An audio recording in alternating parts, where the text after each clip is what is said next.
So hello, everyone. I'm Naama Blonder. I'll take a step back. Sorry, and I'll put my phone on mute. So I'm an architect and an urban planner and urban designer. So I'm sure you've heard of architects before.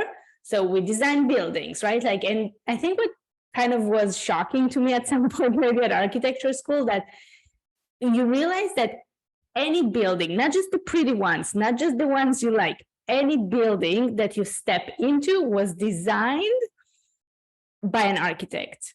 So that was kind of an observation that I had at a very pretty recently for anyway, an interesting observation. And so urban planning and urban design.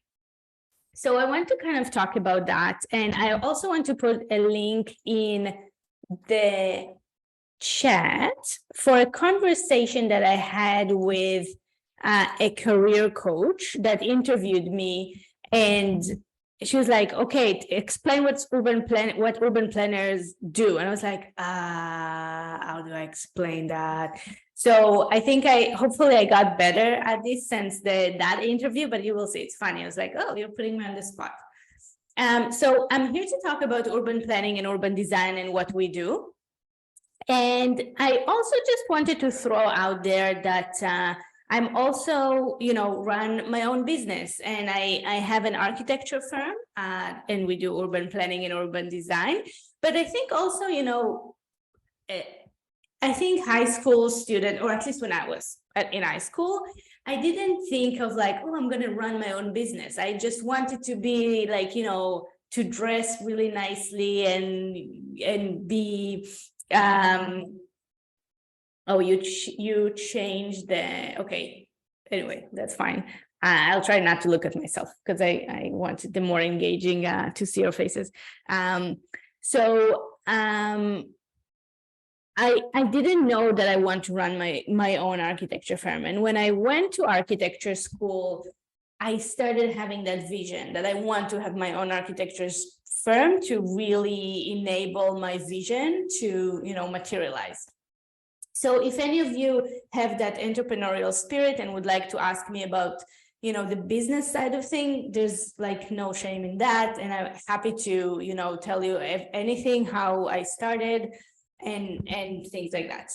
So what I want to talk to you about today, sorry, did I put that chat in that? Yes, okay.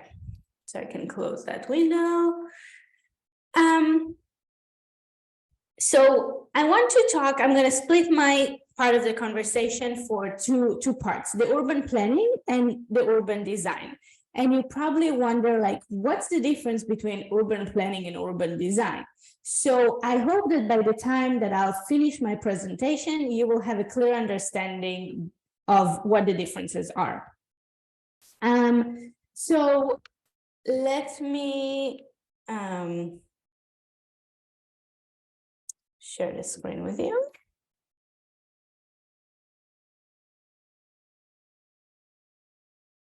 I just quickly, sorry, they're like windows that are by Zoom that I had to close, and you probably didn't see it on at your end. So I want to start with urban planning actually, and talk to you about, sorry, wrong one. What urban planners do. So I'm going to pick up one map. So you all recognize, I'm assuming this is the city of Toronto, and this map is a very important map, and it is the land use map of Toronto, and you see different colors, but each of these colors has a lot of implications. And we talk a lot, I'm sure you heard of the affordability crisis and how less and less affordable Toronto becomes. So you see, this was just one tile out of the entire map, right? So what is the color that you see the most here in this map? What is the most dominant color?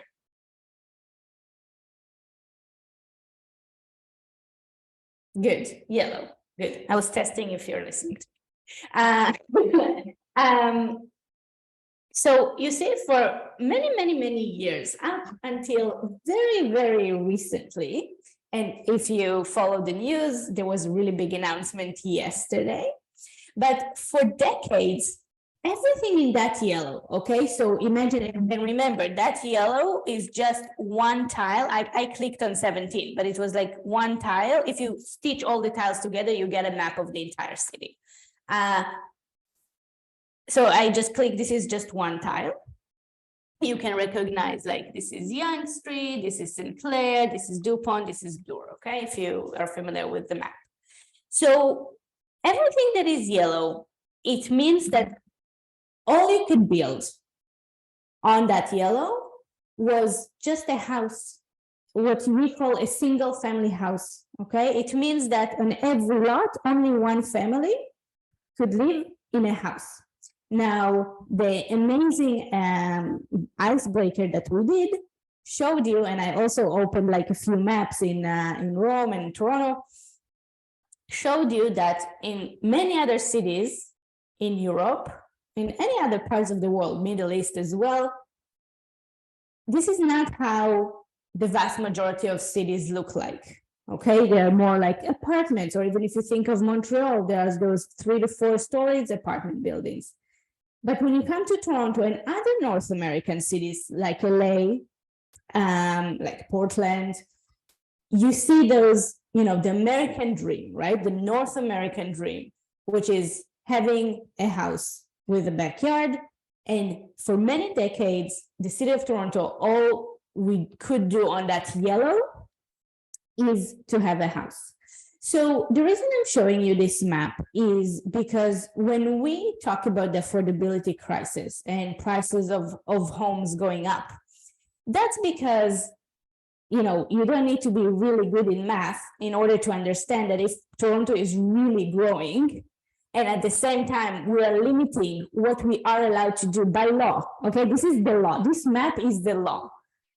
If we are limiting how much we can build, we can understand that we're like, there's no surprise of having a crisis. Now, so that is the yellow, and of course the green is intuitive. It's pretty intuitive. These are natural open spaces, so parks, ravines, right? No one is building there.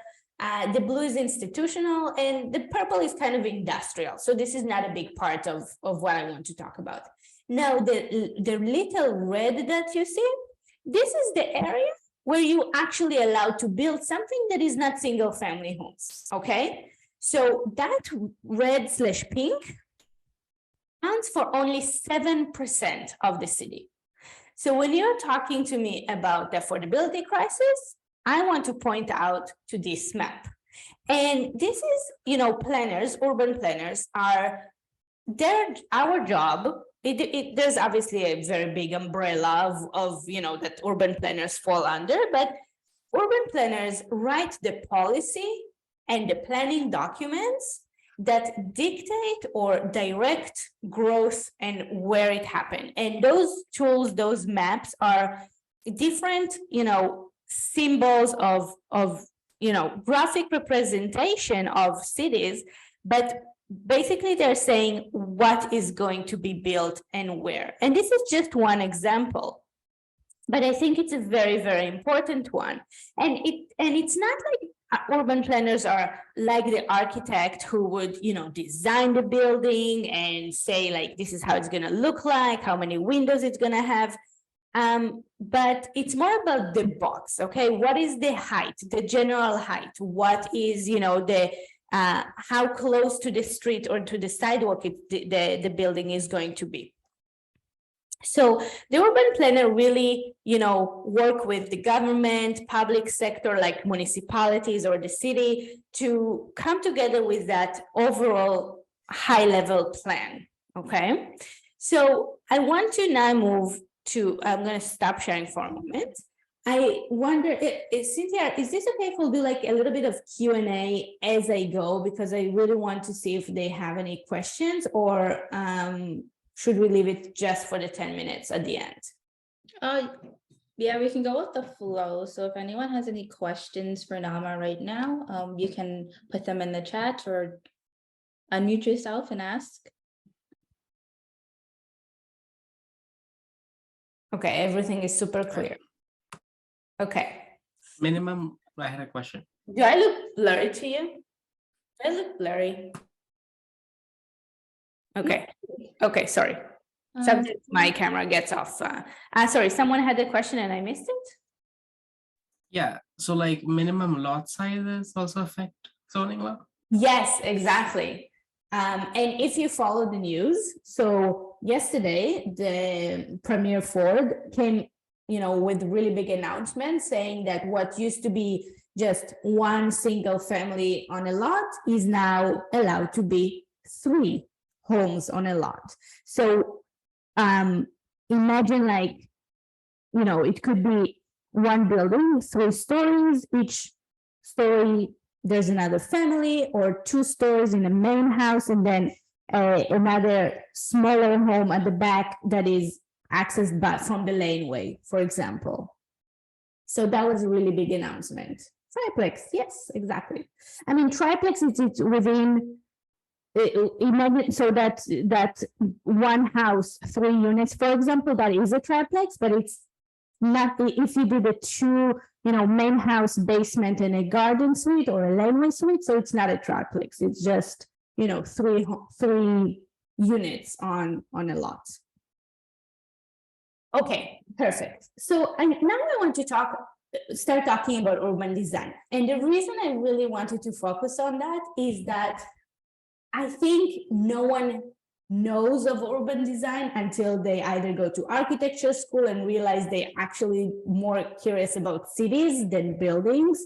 And urban planning doesn't have a design component to it. So I was really excited about talking to you today about urban design, because that is something that you would probably, don't hear a lot about, or maybe this is the first time you're hearing about it. Actually, is it the first time you're hearing about it? Maybe raise your hand if this is your first time you're hearing the term urban design as a profession. All of you heard of it as a profession? That's amazing. Okay, that's probably because of this group, but I'm sure if you go talk to your, other students, that's not something they heard. Because as an urban designer, I often talk to, members of the public and different communities. And they look at me and they say, what do you mean urban designer? What do you do?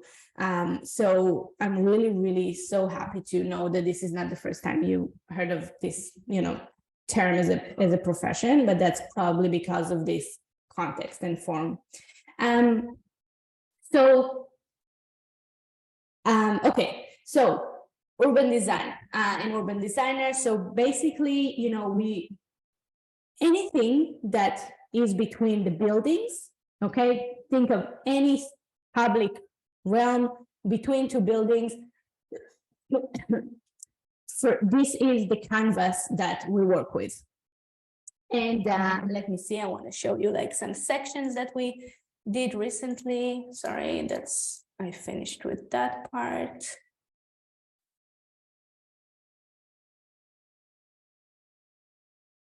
So I want to show you, this is like real life, okay? I'm showing you things that we presented to our clients last week. Oh. So I want you to think about, streets. And today's exercise is going to be about designing streets. And what we showed here is basically a menu of streets, and which I'm going to talk to you about. Okay, now you see, there's not a lot of emphasis about how the building looks like in terms of materials, or you can't really tell, how it is designed. But you can definitely speak to the public realm between the 2 buildings, right? Between the building and across the street, there's another building. And what we did here in this exercise, in this master plan, is that we came up with a menu of street typologies. And typology is a fancy word of saying, different types of streets, a menu of different types of streets that we would like to see in that master plan. what I really want to talk to you is the place of the car in current urban design. And something that, you know, you maybe heard of it in the past, like people first or pedestrian friendly. But then, you know, in real life, oftentimes, you know, the city or even the members of the public will tell you, no, I have to drive my car everywhere. I have to have parking. Like, just try to have a debate in the city of converting parking lanes into bike lanes.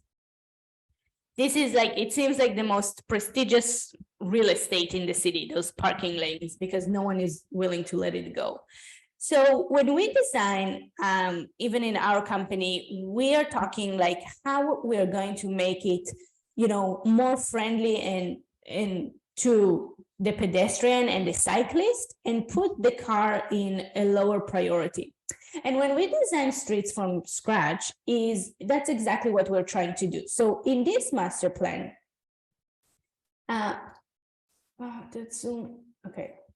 In that master plan, we said, okay, we're gonna have streets that will have, you know, a car, but we want to make sure that it's safe for the pedestrian to walk. So we said, okay, let's make sure that we have a stretch of landscape.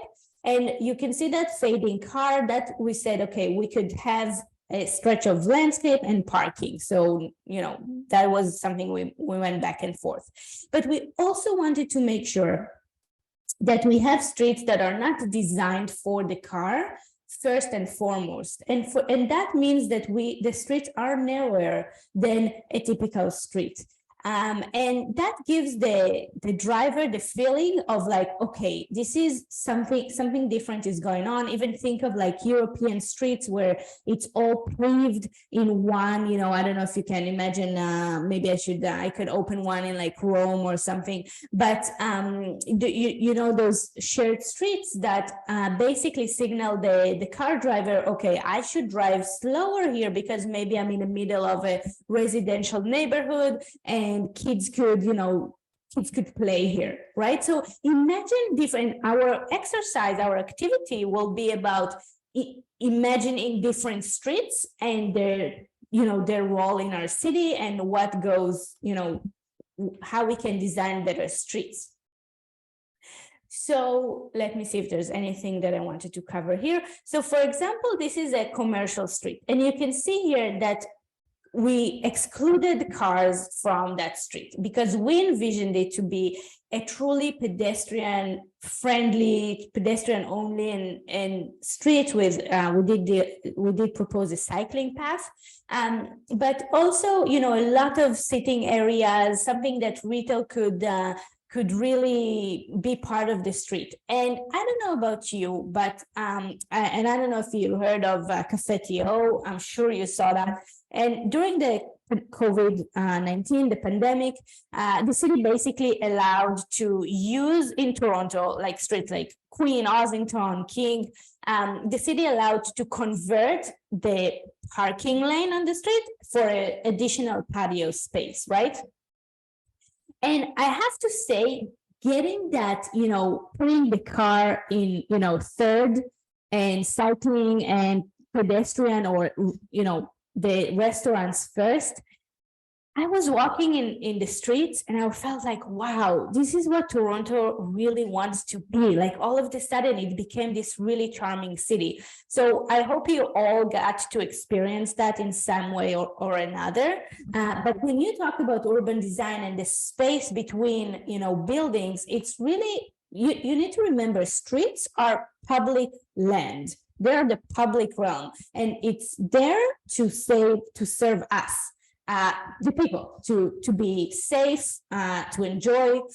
So it's really how we want to use it. So this is kind of, I wanted to show you like real life example. Let me see. Oh my God, the Zoom window, sorry. So this is obviously Toronto, and I wanted to show you, like, for example, I'm just picking up, I want to show you like really wide streets. And this is Spadina. So Spadina, you know, building from one building to another, you have 36 meters. That is a really, really wide street. And you have a sidewalk and 2 lanes, and then the streetcar, which is great, and then 2 more lanes, and then a parking lane, and then the sidewalk and another. But I don't know about you, I don't think of Spadina as the most inviting street to, you know, to walk around.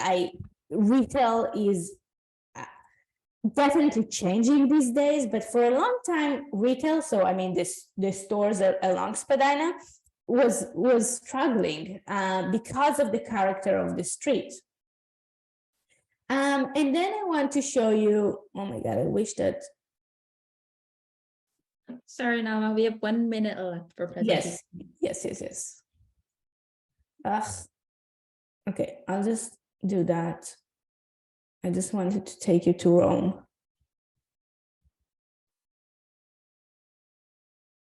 But when you go to Rome, for example, Rome has many, you know, narrow streets. Let's see, I don't know where I'm going to land. That feel very, very different. I'm just in a laneway here, but there's lots of, okay, not the best example. Anyway, but you can see how it feels different, right? And Rome, what's very interesting is that it's going to be my last sentence, is that Rome is a very ancient city, but what is great about it is that it didn't make dramatic changes to accommodate the car, because obviously Rome was built, you know, thousands of years before the car was invented.